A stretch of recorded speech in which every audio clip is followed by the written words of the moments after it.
Bonjour à tous, bienvenue sur ma chaîne. Aujourd'hui, j'ai envie de parler un petit peu des blessures de l'âme et de ce qu'elles provoquent chez nous.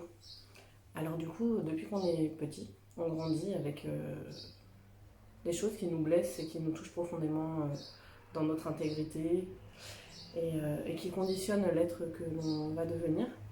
Donc j'étais déjà partie sur les 5 blessures, je les ai pas encore toutes développées parce que je trouve qu'il y a beaucoup de vidéos qui circulent et puis beaucoup de bouquins là-dessus qui sont très bien fournis. Donc les blessures qui existent, c'est l'abandon, la trahison, l'humiliation, l'injustice et le rejet.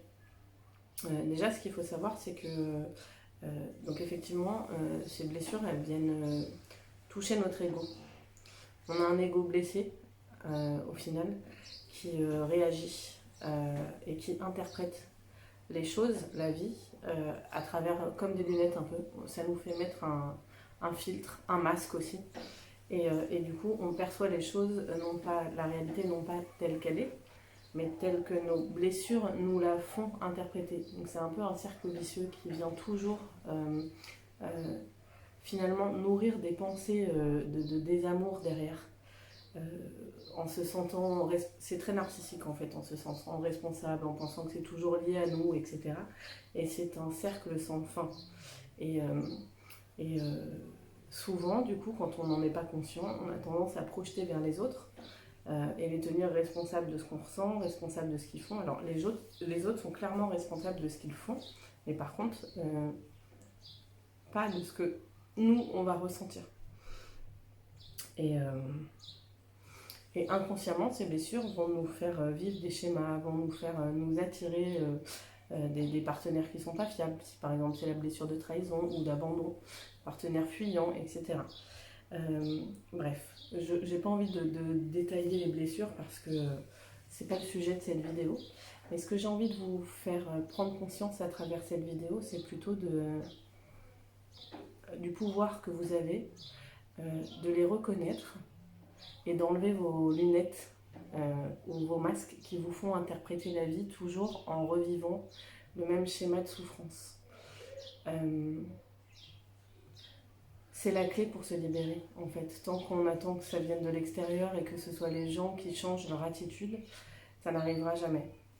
Et par contre, le jour où vous allez vous libérer de ça et vous sentir suffisamment libre pour ne plus aller, enfin, pour reconnaître en fait votre blessure et en prendre soin, et ne plus aller vous donner à des gens qui n'en valent pas la peine parce que c'est plus votre ego blessé qui vous dirige. Quand je dis qu'ils n'en valent pas la peine, je ne porte pas forcément de jugement de valeur, mais en tout cas qui ne sont pas dans les schémas, dans, dans ce que vous recherchez. Parce que vous avez envie de vivre dans quelque chose de non toxique, en fait. Voilà, ce serait plutôt comme ça que j'ai envie de le formuler. Et, euh, voilà, j'ai plutôt envie de vous inviter à accepter et à reconnaître. Alors, de quelle façon Quand vous vivez une situation qui vous fait de la peine, commencez à accueillir pleinement ce que vous ressentez sans chercher à savoir c'est à cause de qui, sans chercher à savoir, à incriminer qui que ce soit, sans chercher non plus à vous en vouloir, mais juste à accueillir les émotions que ça suscite chez vous. Et une fois que vous avez fait ça et que vous avez pris soin de cette émotion, un petit peu comme une maman le ferait avec un enfant, demandez-vous qu'est-ce que vous pourriez faire maintenant pour vous respecter vous davantage. Donc ça va être peut-être prendre de la distance avec cette personne-là, ou peut-être lui dire les choses, ou peut-être vous tourner vers voilà, quelqu'un de plus mieux intentionné, etc. Et là j'entends déjà des gens qui vont me dire mais ça fait des années que je fais ça et ça change rien. Bah si, ça peut changer. Et si ça change pas, c'est qu'il y a quelque chose encore à regarder, mais c'est non pas avec culpabilité, c'est juste avec amour pour toi. Peut-être que tu es encore trop dans la tyrannie, trop dans le jugement, peut-être que tu es trop dans la force, et c'est pas grave en fait, c'est ok, c'est juste que tu as besoin d'amour et, et de faire les choses avec douceur. Et je suis la première à avoir passé mon temps à travailler sur moi des millions d'années, j'ai l'impression. Et d'avoir l'impression d'avoir toujours tourné autour des mêmes sujets Et je ne sais pas, je pourrais même pas vous dire consciemment ça a été quoi l'élément déclencheur, enfin si. L'élément déclencheur, c'est la souffrance ultime de trop, euh, qui a fait que c'est moi ou l'autre en fait, au point de vue de la survie affective, mentale, de ma santé mentale. C'était moi ou l'autre en fait. Et du coup, je me suis choisie et avec beaucoup d'amour, de compassion, j'ai commencé à ne plus absolument vouloir être avec du monde, puisque de toute façon, je me sentais seule même avec eux. Mais vraiment à avoir de la compassion pour moi, de l'amour pour moi, à faire des actions juste pour moi. M'occuper de chez moi, m'occuper de moi, mais m'occuper de moi pas pour ressembler aux standards de beauté qu'on attendait de moi, m'occuper de moi parce que j'ai envie de prendre soin de moi, j'ai envie de me sentir bien dans ma peau, et même si ma peau elle fait 30 kilos de plus ou 20 kilos de plus que la norme en fait. Et il y a quelque chose vraiment qui a switché à ce niveau-là. Je ne vous dis pas que c'est complètement guéri pardon, ou réglé, parce que je pense que tout ça, ça prend du temps. Mais il y a un level qui a été passé, un level qui fait que j'ai pas besoin d'être avec des gens en fait. Et si je suis avec eux, c'est parce que ça me plaît et que je passe un bon moment et que ouais, et que je suis voilà, que je suis bien avec eux, mais c'est pas parce que je n'aime pas être avec moi-même, c'est pas parce que je me sens mal quand je suis seule, c'est pas parce que je m'ennuie, c'est pas parce que je manque de contact avec les gens. Euh, j'en ai, j'en ai, j'en ai et je suis nourrie à ce niveau-là, mais je suis nourrie à ce niveau-là parce que je suis passée par cette phase, euh, ce switchage où j'ai été en paix avec moi-même dans la solitude. Alors, à travers cette vidéo, je ne suis pas en train de dire que la clé c'est de finir tout seul comme un rat mort. Ce n'est pas du tout ce que je veux dire. La clé c'est d'être gentil avec soi, d'être bienveillante avec soi-même, de poser des actions qui sont bienveillantes avec nous-mêmes. Et si, au moment où vous regardez cette vidéo, la solitude n'est pas quelque chose d'envisageable parce que trop souffrant, trop profond, et que vous avez encore besoin d'aller vers des, des gens, c'est ok. D'ailleurs, dans ma période de solitude, par exemple, j'étais inscrite sur un site où je papotais, je discutais, je créais du lien parce que j'avais encore envie et encore besoin de nouveautés dans ma vie. Et ben c'était ok, et d'ailleurs ça m'a ouvert des jolies choses, surtout une. Et, euh, et donc vraiment, je vous invite à vous respecter dans qui vous êtes. C'est d'arrêter d'être dur, que ce soit dans un sens ou dans l'autre, que ce soit dans je ferme les yeux et je vais me jeter dans la gueule du loup alors que je sais que c'est une relation qui me fait du mal et qui ne me rend pas bien. Et d'arrêter d'être dur dans l'autre sens aussi, à vous dire, eh ben, j'arrête tout, je vois plus personne, je me terre dans ma case, et alors qu'en fait vous savez que c'est quelque chose qui vous rend malheureuse. Vous voyez, trouver cet équilibre vraiment avec vous-même, ou quand vous faites une expérience, vous le faites avec douceur. Bon, bah t'as vraiment envie de voir cette personne-là, même si tu sais que c'est une relation qui est compliquée, tu sens que t'as encore des choses à vivre dans cette histoire. Ok, bon bah vas-y, vas-y avec le plus euh, de douceur que tu peux. Ok, ça je peux accepter, ça je peux pas accepter. Voyez vraiment quelque chose de gentil avec vous-même. Arrêtez d'être vous-même le bourreau ou le tyran, celui qui vous dit des mauvaises pensées. Parce que pour revenir sur les blessures du départ, donc quand on a été des blessures, on a des espèces d'automatismes, des phrases comme ça qui nous viennent en tête, style je mérite rien, je ne vaux rien, j'ai pas ma place, je suis inutile, personne ne m'aimera jamais, je suis pas digne d'amour, ou enfin voilà, la liste est non exhaustive malheureusement, enfin il y en a plein. Et le problème c'est que quand on vit des schémas comme ça en fait, ben, quand on vit une situation difficile, qu'est-ce qu'on a tendance à faire? Du coup on se met en victime et on alimente ce genre de choses. Et bah tu vois, la vie te le fait dire, tu es comme si, bah tu vois, tu ne mérites pas, nanani. Alors qu'en fait c'est pas la vie là, c'est votre ego blessé. C'est pas la vie, c'est pas Dieu, c'est pas l'univers. Je sais ce que, franchement, j'en ai honte, mais je le dis. J'ai insulté mes guides je ne sais combien de fois auparavant, ou même l'univers ou Dieu, tellement j'arrivais plus à comprendre. Mais je le voyais pas ça en fait.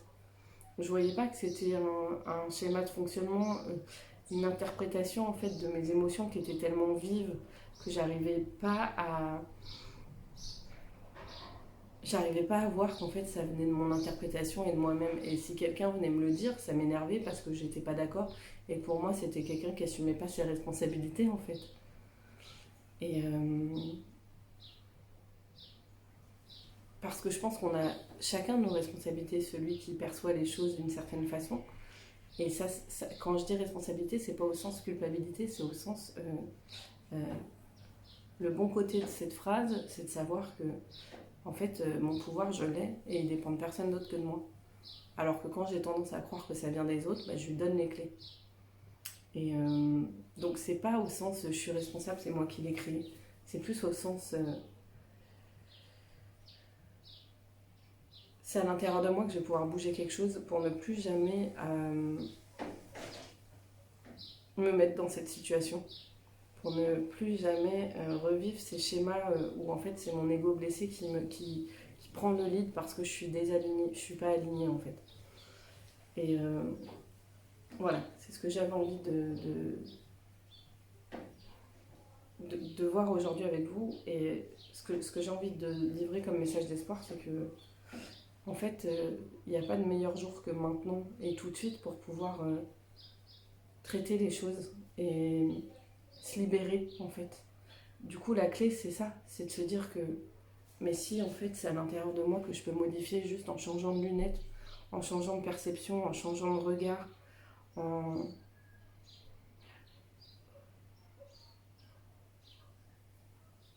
en prenant conscience que vous avez le pouvoir en fait. C'est vraiment ça que je veux dire. J'ai peur d'être mal interprétée, donc je vais insister lourdement, mais si à travers cette vidéo, à travers ce que je suis en train de dire, vous sentez des émotions de je suis nulle, je me sens coupable, j'y arrive pas, je me suis mal exprimée. Parce que vraiment, c'est vraiment pas ça qu'il faut entendre dans ce que je dis. Il faut entendre dans ce que je dis que tout est opportunité pour pouvoir se libérer et que si vous n'avez pas réussi jusque-là, c'est pas grave parce que vous pouvez le faire dès maintenant. Vous pouvez le faire dès maintenant juste en acceptant vos émotions, en acceptant ce que vous ressentez et en prenant conscience que c'est la blessure qui est active, qui vous fait voir les choses d'une façon et que si vous n'enlevez pas les lunettes ou le filtre qui vous fait voir comme ça, vous allez tourner en rond dans le même schéma. Il faut prendre et enlever. Et pour prendre et enlever, il faut accueillir l'émotion dans un premier temps, sortir de la situation, parce que la situation, on s'en tape. C'est pas la situation qui vous fait vivre ça là. C'est une émotion, un sentiment, une blessure, quelque chose qui est là depuis longtemps. C'est ça qu'il faut voir, c'est ça qu'il faut accueillir. Et une fois que ça, vous l'avez calmé, vous l'avez bercé, apaisé, etc., vous demandez comment vous pouvez agir pour être dans le respect de vous-même, dans l'amour de vous-même, dans la bienveillance envers vous-même. Pas dans la force, pas dans la dureté. C'est vraiment, pour moi, la clé, elle est là-dedans. Et ça prend du temps, mais pas si long que ça non plus. À partir du moment où on pose des actions qui nous apaisent et qui nous font du bien, c'est assez rapide même, quand on a compris cette chose-là. Et si vous n'y arrivez pas tout seul, il y a des accompagnements qui sont possibles, dont avec moi, mais avec des milliers d'autres personnes aussi. Et, euh, et sincèrement, quand vous commencez à vraiment arrêter d'être vous-même votre propre bourreau, il y a tout qui bascule. Ça prend du temps de le voir parce que je pense que c'est les expériences qu'on vit à un moment donné où on touche de loin la souffrance, enfin de loin, de près justement, de trop près. Où à un moment donné, c'est ça où on n'en peut plus, enfin, c'est vraiment presque à la limite du burn-out. Enfin, en tout cas pour ma situation, je ne sais pas si c'est pareil pour tout le monde, pour ma situation ça a été comme ça. Et je crois que malheureusement souvent on est obligé, on en arrive souvent à une souffrance profonde pour pouvoir avoir un déclic mais ça veut pas dire que les choses avant on les a pas comprises, c'est en spirale quoi. On s'est approché du noyau jusqu'à un moment donné arriver au noyau et dire ok bon bah là je fais quoi et hop là il y a un switch qui se passe. un switch qui se passe où la vie d'avant, ça n'a plus rien à voir avec la vie d'après, quoi. Il y a ces deux mondes. La vie souffrance et la vie libre, en gros. Voilà. Je parle pas très fort parce que je suis dehors et que c'est la première fois que je fais une vidéo dehors. Je suis étonnée, il n'y a pas eu de bruit. Et j'ai toujours voulu faire une vidéo dehors en plus, mais à chaque fois il y avait des travaux autour de chez moi et là il n'y en a pas, donc j'en profite. Et, et voilà, donc j'espère que vous m'avez quand même bien entendu. J'ai une toute petite voix parce que je me dis, bah déjà j'ai les voisins, je sais pas, j'ai honte, je me dis, on dira qui a peur même. Enfin, honte pas au point de pas le faire, mais je suis gênée, je me dis, voilà, c'est ma première fois quoi. Et dans toutes les premières fois, on n'est pas complètement à l'aise. On est à l'aise du mieux qu'on peut. Et c'est ça être bienveillant envers soi. Je regarde si j'ai autre chose à vous dire.